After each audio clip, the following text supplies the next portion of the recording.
Alors, je vais revenir sur DocTest, mais juste sur la partie dont je viens de parler à Château-Reggiane sur le chat. Donc, pour créer une exception, ça je vous l'ai montré. On dit que, on lui donne un nom, par exemple E. On précise entre parenthèses que c'est une exception, et puis après dans la classe on met juste passe. Donc ça c'est simple, c'est quelque chose que je peux vous demander.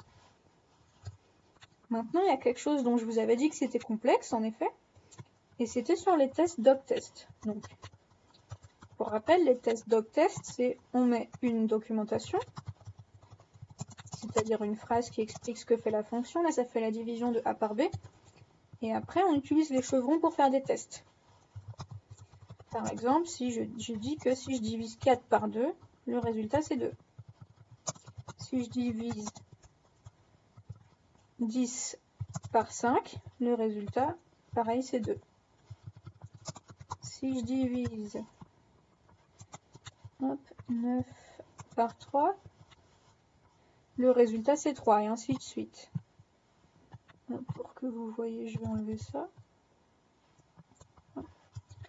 Par contre, on est d'accord que là, nulle part j'ai vérifié que B n'était pas 0. Donc si jamais je mettais division de 3 par 0, là, qu'est-ce que je pourrais mettre? Sachant que ça va renvoyer, ça va lancer une exception. Là, je ne peux pas juste écrire 4 par exemple. Il faudrait que j'écrive un texte particulier qui dit que ça envoie une exception. Comme ce texte, il est complexe, là, moi, je ne vais pas vous demander de faire un test où on divise par 0, puisque ce serait trop compliqué. Donc, si je vous demande du DocTest, il suffira de faire des tests pour quand ça fonctionne. Puisque écrire pour les exceptions, c'est complexe. Mais c'est juste, voilà, écrire un test qui concerne un cas où ça renvoie une exception. Division de 4 par 0, ça renvoie une exception. Donc, écrire ici ce que ça renverrait, c'est trop compliqué. C'est pas au programme.